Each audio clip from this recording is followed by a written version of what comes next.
Hello everybody, SlimKirby here, and welcome back to the Animal Crossing Let's Play. You are currently watching the abridged portion of this playthrough, where I cut out all the fluff and simply talk about my adventures of playing through an entire year of Animal Crossing in a summary format. If you'd rather watch the playthrough in its entirety, check out the video description for a link to a playlist that has all the episodes and stream sessions I've done, raw and unedited. But if you'd rather stick around for these videos, well, just sit back and enjoy my adventures through Popstar. Tuesday, March 25th. Gracie came today, and although she gave us a based item in the form of the leopard print, it's a shirt we've already gotten from her, so that's a shame. However, getting this duplicate from Gracie actually gave me a pretty good idea in regards to the item codes I've been using. Whenever we have a visitor, one that could potentially give us a new item, I could use the item codes to ensure that we get something new if we do get a duplicate, by just generating a code for a random piece of the stock they have left. I honestly should have been doing this from the beginning, because again, getting duplicates is just really dumb and annoying in the first place. But hey, hindsight is always 20/20, as we know. I decided to get the item code for the shirt circuit. A shirt that looks like a circuit board. And hey, it looked kinda cool, not gonna lie. Today I also decided to write Wart Jr. another letter, and I made the letter Willy Wonka themed, since that was what the chat was currently talking about. I think I inquired if Willy Wonka was considered a Christmas movie, since I swear it showed non-stop during the last holiday season for some reason. Anyway, although Wart Jr. said he appreciated the letter, the substance of his letter was quite lacking, admittedly. Maybe he's a fan of the Johnny Depp version of Wonka or something? I don't know. Tonight was another whist night, but all we got was another gyroid, of course. Wednesday, March 26th. Not much happened today, but after it rained the previous day, there were some gyroids to be found underground. And after finding a few new ones and getting the one from Wisp last night, we did take our remaining gyroid number down to around 40. That's still a lot of gyroids left, especially considering we still have about 100 days of the project left, it'll only rain so many times, and even our Wisp visit numbers will start getting smaller the further we advance. So I really don't think we're gonna be able to get all of them before the end of this project, and they're easily going to take over Wisp's item chances, making it harder to get that last painting we need. We'll see what happens though. Thursday, March 27th. Starting today, I start referring to Billy by the following nickname, or title, as that would probably be more appropriate here. So say hello to Billy Bracco, the Athletic Grandpa. Now, to every single person who's asking, Slim, what the hell is that even supposed to mean? Well, let me just say that it's a combination of a bunch of super ridiculous things. 1, his name is Billy, obviously. 2, his eyes are kinda closed like Brock from the Pokemon anime. 3, he's a jock or an athlete of some kind. And 4, he seems like he's quite a bit older than all the other jock personalities I've had in my town. And 5, just because it was a ridiculous name, and I didn't have much to talk about in this session. Today did have some progress, though, on some of the other fronts. Biscuit once again buried an item I needed for my catalog, this time the rare White Knight chess piece, the last chess piece item I needed for my checklist, so Biscuit continues being a good boy. And on the subject of doggos doing good things, I had another ball quest today, and the ball happened to spawn near the hill next to my girlfriend's house, which I'm now calling Cookie Mountain, mostly for the Super Mario World reference. Now, the last time I did this, we had some trouble, and it was perhaps the one negative thing I ever had going against Cookie. However, she completely redeemed herself here, not only by not messing with me or the ball, but she actually kinda kept it in place when I was trying to kick it up the hill, something that I actually appreciated quite a bit, considering how annoying this process is. I think this is a good sign for our relationship moving forward, I gotta say. Sure, it didn't have the same immediate sparks that me and Cherry had, but I respect the growth and the notion of building up something better and stronger for the long term. So, nice job, Cookie. Also, there's a Nook sale tomorrow, but since no one cares, I'm just gonna cut this entry short because it's totally not Friday, March 28th. Yeah, even though the sale wasn't worth my time, I still went, mainly just for the balloons, since balloons do count for the catalog stuff, funnily enough, and at this point I didn't have them all yet. I will say though, even though the sale was still incredibly pathetic, It was at least a furniture sale this time, and those are probably the best ones just because of how rare some furniture items can be. Unfortunately, we had these things already, and to make matters worse, when we came back to town later after the sale, Nook was selling one of the items in his normal shop anyway, so he just may have really wanted to get rid of it. So yeah, it really wasn't worth my time. The rest of this day was pretty bare though. I noticed that there was an inconsistency with my checklist for KK music versus what I actually had in my catalog, and it turns out that my checklist was actually missing a tune that I had accidentally marked off or something, but I realized that that's not really interesting or exciting, just kind of something I realized on this day. I also suspected that there might be a secret relationship brewing between Penny and Billy, which, hey, that would give something for Penny to do in this town. Saturday, March 29th. Very quick day since this was the last day I did in a long stream session. Yeah, I was really trying to push for as much progress as possible in some of these later streams, but hey, can you blame me? As for happenings for the day, not much to speak of. I got a few new shirts and a few gyroids checked off of my list, but that's really about it. For music, I closed the final week of this month's Town Tune theme with a rather silly track, one that still represents the theme in question, but also is related to the next holiday we'll celebrate in Popstar. Name that tune. And for KK Slider, we decided that he would play the KK Blues for us. It was actually a pretty catchy song, too. Now, me, oh, now, me, oh, me, oh, me, oh.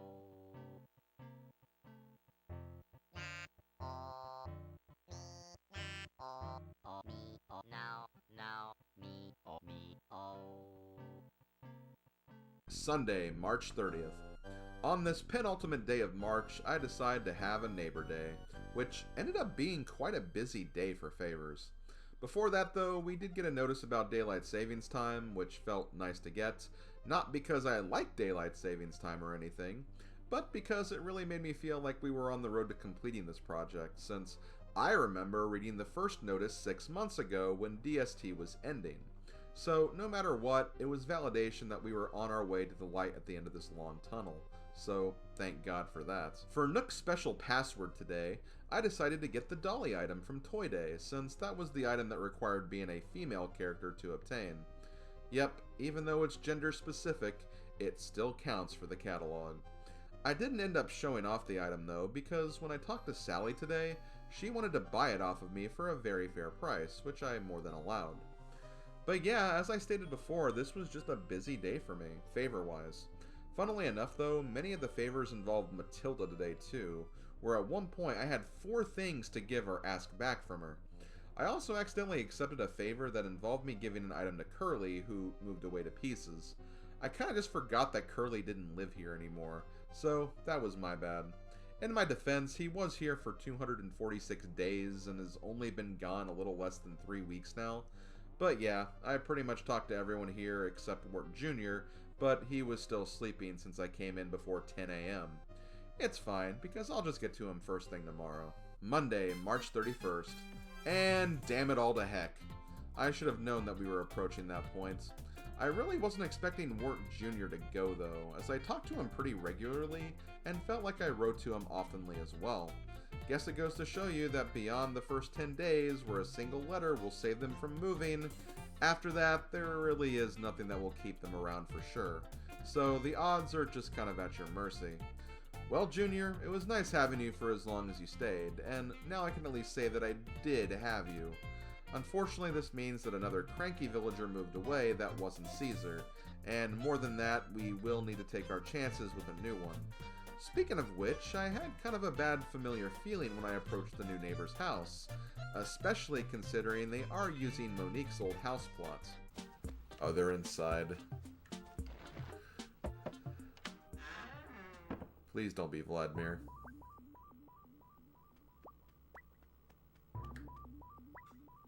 Hi, Vladimir! Hello, Vladimir. Long time no see. Vlad here is another villager that I have some familiarity with thanks to my old town of Moe's Bar back in the old days when I first played this game. I was not very fond of him back then, just because he did seem kind of like a cranky old fuss budget type that I don't really vibe with that well. However, any cranky next to Caesar will always look better by default, so maybe I'll give him a chance just to see if there's any improvement with this iteration. I mean, even Bill has shown some slight differences between an older version I knew, so it could happen. Also, Vlad's inclusion into our town once again makes bears the most common animal I've had in Popstar, bringing our number up to 5 when you consider Maple, Dozer, Cherry, and Cupcake as well. Getting back to business, this is actually the last day of March, and dang, March actually went pretty quickly, I noticed. I know a lot of days are getting pretty short, and we didn't exactly have any new and unique holidays or events in this last month, so that probably helped move things along more quickly. The raffle once again didn't have anything exciting, with the exception of an NES game, but that was just Donkey Kong Jr. Math again, which we've already obtained. They could have at least offered any of the sequel games, like Donkey Kong Jr. Science, or even Donkey Kong Jr. Social Studies, but no, it's Math again. Also, those other games don't actually exist, just so we're clear. I think much like I've been doing for the special visitors, whenever I have a bust of a raffle, I'll just item code one of the NES games I don't have yet, since raffles seem like to be the most common place for these items to appear, and I think by this point I kind of already got all the other raffle items through the item codes anyway, so it just kind of makes sense to do it in this fashion. Speaking of special visitors, Wendell was in town today, but of course he gave us a duplicate. It's really no surprise considering he only has 2 items left that we haven't gotten yet, so the odds weren't exactly that high to get something new. That's okay though, as I've already decided that duplicate days will always result in an item code freebie the next chance I get. I just couldn't do it today since the raffle takes over any shop functionalities. As far as anything else for today, well, I did some favors. And actually, a favor involving Lily did give me a Peachy shirt, one of the clothing items I haven't gotten yet, so that was nice to mark off my list, even though the shirt itself wasn't that great looking for me. And with that, we have another month done, and we're now moving on to the month of April. Now, as I stated before, the month of March actually moved pretty quickly for me, and I kind of expect April, May, and pretty much the rest of the project to follow suit. We're down to pretty much the last 100 days, folks, so we are essentially in the closing stretch, and that countdown will only get smaller and smaller from here on out. Holidays should also start being a bit more common now as well, as I want to say 3 actually take place in April, a far cry from the last 3 months where there was literally only a single day or event for each month in question, so at least there'll be something to talk about during these stretches of time. In fact, we actually start this month with a holiday, so let's get to that now, shall we? Tuesday, April 1st. Happy April Fool's Day, everyone! And guess what, guys? All of my trees are turning pink. No, really, all the trees are turning pink. That's not an April Fool's joke. Just preparation for the Cherry Blossom Festival, that's all. However, I can understand you being hesitant in believing me, because literally every character in this game, both villager and non-villager, has some April Fool's jokes to play on you, and each one ranges from typical fare, such as Tom Nook claiming that everything is 90% off in his shop, and Blathers discovering the fossil of an ancient alien creature, to some more interesting ones, like Cap'n revealing that he doesn't know how to sail, and Booker saying that he lost a bunch of weight from the coffee and donut diet. There were some that didn't really land though. Freya did the whole, I hate this holiday, April Fools thing, which, yeah, not good. But at least Biscuit and Lily had some cute and wholesome ones. Biscuit even said that he was secretly a spy, and all the ladies love him, which I doubt the spy part, but I can see there being some truth to the ladies comment though. I mean, look at this charming lad. The most depressing fools came from Penny and Maddie though, who both remarked that they were getting boyfriends, before they ultimately had the sad reveal. Come on girls, I know you both will find someone special one day. Just give it time. The most out there WTF fool came from Billy though, who said that my gyroid turned into a shark and started eating people. And no, I'm not joking when I say that. That was his literal prank. Yep, stepping away from Billy for a while. And of course, you don't want to forget talking to Tortimer, as he will, as always, have a gift to celebrate the occasion, and the holiday in general. And he actually goes pretty big on this day because he gives us an actual NES game from his collection. Wow, that's pretty sweet. Unfortunately though, as any NES library archivist will tell you, Super Tortimer is not an actual NES game, so the item itself is also a fake. Damn you, turtle guy! As someone who has played on with the rest of the series, though, I did appreciate the flavor text of Tortimer saying that he was going to retire and make us the mayor of this town instead. Gave me some really nice vibes of what's to come in Animal Crossing New Leaf on the 3DS. It was also nice that Cookie played around with the same prank and said she was going to be the mayor. Maybe someday we'll both take over this town together and be mayor and first lady, or mayor and first man. However she wants to go about it, really. The ultimate best April Fool prank, though, belonged to Sable, who remarked that Tom Nook was going to start selling some saucy bikinis at his shop. This is great for a number of reasons. 1, I didn't expect this at all. 2, it came from Sable, the shyest person in town. And 3, saucy bikinis. Come on. And before I ended this day, I also did a Wisp session as well, but only got a blue tartan shirt, so nothing super significant. Oh, and if it wasn't obvious from the counter, we only have 100 in-game days left of this project, guys, and that's some pretty exciting stuff. Let's keep it moving. Wednesday, April 2nd. Since I couldn't get anything new from the raffle on Monday, I decided to randomly select one of the remaining NES games we haven't gotten yet for my item code for the day.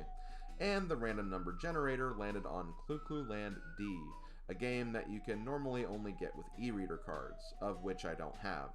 The cards or an e-reader.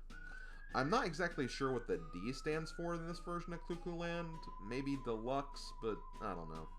Basically though, it's more Clu Clu Land, so if you want to play more of this game with the weird movement control scheme, go nuts. It was interesting though that the first level of this version of the game is actually easier than the first level of the original game, as there are no enemies, but the difficulty does pick up to what you'd expect pretty quickly. That's pretty much all I did for this day though, so there's nothing else to really talk about here. I put off another favor involving Curly for Cookie, and trust me, I'll do another Pieces run eventually, just not now as I don't really want to lose anyone else right now. Or at least anyone that's not named Caesar anyway. Thursday, April 3rd. Today we get visited by the two G's, Gracie and Gulliver. Gracie has a new shirt for us, the watermelon shirt, and it's pretty much what you would expect. Gulliver, unfortunately, did not have a new item for us, though, so I went to the shop and item coded the Tokyo Tower using the duplicate item clause. God, I love using that clause. Anyway, we only have one Gulliver item left now, and I think I'm going to do what I can to pray it into my inventory before I use an item code near the end of the playthrough, and then if I get duplicates, I'll use something else for my freebie, like other visitor items or island items or something. I think that's a pretty fair compromise. We also got notice that the Cherry Blossom Festival will be happening in just a few days, so praise be to the cherry blossoms. I wouldn't say that anything else that important happened today, though. I did write Cookie a letter in an effort to get her heart to start pitter-pattering a bit more, since she mentioned that she was lacking a bit of that from her received letters recently. I also feel like I haven't been finding fossils as easily lately, either. Back during the beginning of the project, as well as during the winter, finding all 5 dig spots seemed pretty easy and simple to do. But these days, it's been hard just to find one sometimes, and it's not like the grass looks any different from when I did back at the beginning of this project in July or anything. I think my eyes have just adjusted beyond the scope of this project, and hey, almost 270 days of the same routine will probably do that to you. Friday, April 4th. This was a pretty boring day, not gonna lie, but I still found a few things to do and take notice of. I also decided to write Vlad a letter to lock him in, as he honestly hasn't been that bad so far. I guess it's true that you shouldn't use past experiences in your neighbor judgments, as they might end up surprising you. Well, except with Monique anyway. I'm convinced she was doomed to fail from the start. Anyway, since Vlad is a big old grump, I decided to give him some rather simple advice. Don't get mad, get glad. It also seemed like some of my other villagers, most notably Rhoda, Maddie, and Cookie, were getting the town square ready for the Cherry Blossom Festival tomorrow. Well, okay, I don't think they were actually preparing anything, just hanging out, but still, in this particular context, it seemed very appropriate. Saturday, April 5th. It's time for the Cherry Blossom Festival, and finally, something is going on in this town again. Okay, we did just have April Fool's Day, and that was a pretty humorous event, but still, I was getting really worn out from those months of never-ending snow, and heck, even March was a bit uneventful, and that was after the snow had already melted. So, here's the deal. The Cherry Blossom Festival will be happening over the next 3 days. There aren't any major events or tasks to do, aside from the usual talk to Tortimer, but there will be a nice little party happening in the town square where you can talk to your neighbors as they partake in the general merriment. We actually saw Lily dancing in the acre as well, which has to be in the running for one of the most adorable things I've seen in this entire playthrough. Seriously, there is not much that comes close. When you talk to Tortimer, he'll give you the pink tree model, which is basically a model of the tree with the cherry blossom petals, so a pretty typical gift, honestly. Aside from that, though, for the next few days, you'll see pink petals raining down on the screen, and I believe all the music is slightly remixed, much like it was with the snowy days, so enjoy that little aesthetic change as well. That's really about it, though. Again, another holiday that's really more about the aesthetics than the happenings, something that changes, I think for the better, in later games of the series, particularly with New Horizons, where you can collect the cherry blossom petals and create themed furniture items with the resources. I would still probably put this higher than a great number of the events though, because there is a little more going on, and not just a go to the well and talk to the turtle event. Another thing I did today was plant some flowers for my bae outside of her house, because she was asking for some. Haven't done a lot of planting in a while either, so it was a nice change of pace. I wonder if maybe these errands get replaced by the snowman favors in winter, just to make it more thematically appropriate. Also, it's Saturday, so let's get to what you're probably more interested in, the tunes. First up for this week's town tune, we have this. Name that tune. And for our late night cherry blossom celebration, we go with KK Waltz for our KK Slider concert.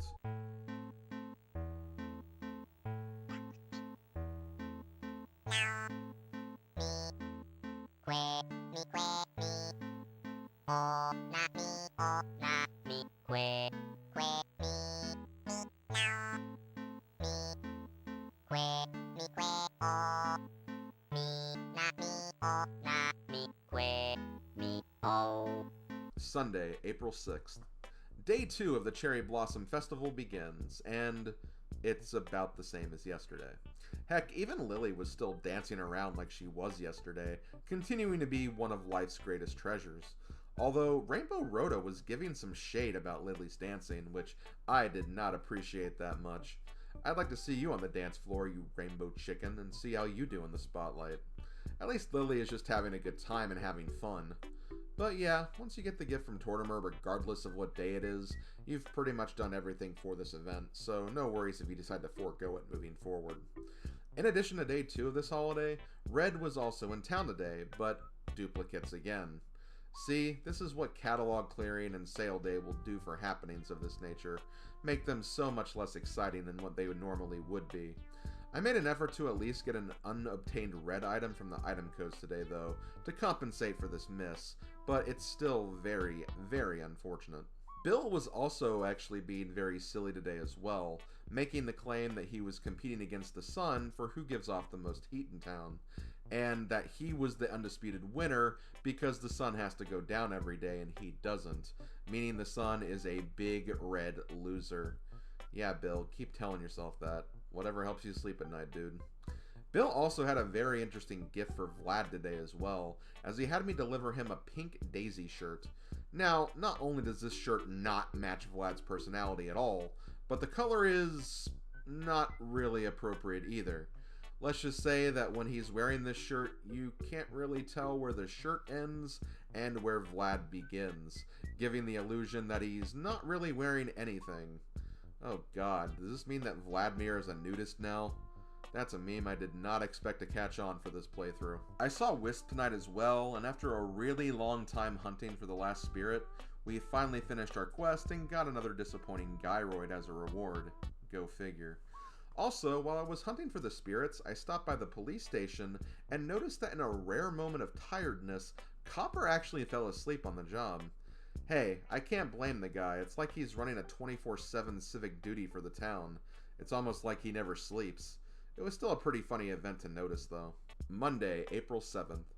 It's the last day of the Cherry Blossom Festival, and really the only thing worth mentioning today is that Lily was no longer dancing today, but Penny instead. Although, I gotta say, Penny's dancing was not as pleasant or graceful as our sweet frog girl's. It almost looked like she was stumbling around drunk. What exactly did they put into the drinks at this thing? Our girl Cookie was here as well, and although she seems a little more balanced in terms of her physical state, she was yelling and screaming a bit, which means she was either very excited about this final day of the celebration, or maybe the drinks were spiked or something. I guess we'll need to investigate those drinks before the next event, huh? That's about all that really happened today though, as it was a pretty quick day for me otherwise. I item coded the ugly shirt today for my shop visit, and dang, the name isn't joking, that is an ugly shirt. I also wrote Billy a letter which featured a joke with a very lame punchline. Look, I never claimed I was the funniest guy on earth, just that I have my moments. This clearly wasn't one of them. Tuesday, April 8th. Not a lot to say about this day, honestly. Even though the Cherry Blossom Festival was over, the town was still being showered with cherry blossom petals, which is a really nice and beautiful aesthetic. Just don't get used to it because it will not be a permanent fixture of this season and or month. I also decided to get another standard shirt with an item code, this time the hippie shirt, and since we've not really changed our main furniture theme in the longest time, I finally decided to change that up. And since we have the entire modern series now, one of my favorite series when it comes to furniture, I decided to make that my look for the first room floor. It'll just take a few days to get everything, since there is a limit to how many items you can order per day from the catalog. And because not much was going on today, me and my chat discussed the heavy paradoxical implications of the anime Tokyo Mew Mew, where they claim that it's hard to save the world when you're falling in love. I mean, on some level, I understand their implication, because when being tasked with an important job like saving the world, obviously you wanted to be free of love's easy distractions. But in a different light, would falling in love give you a greater initiative in such a difficult task like saving the world? You know, giving you something to fight for, and therefore making the grandiose objective seem almost kind of worth the undertaking. I have no idea, this is just the kind of stuff you randomly think and talk about when doing a playthrough for this long. God save me. Wednesday, April 9th. I ordered the rest of the Modern series through the shop today, and I've already noticed quite the HRA point dip in my scores.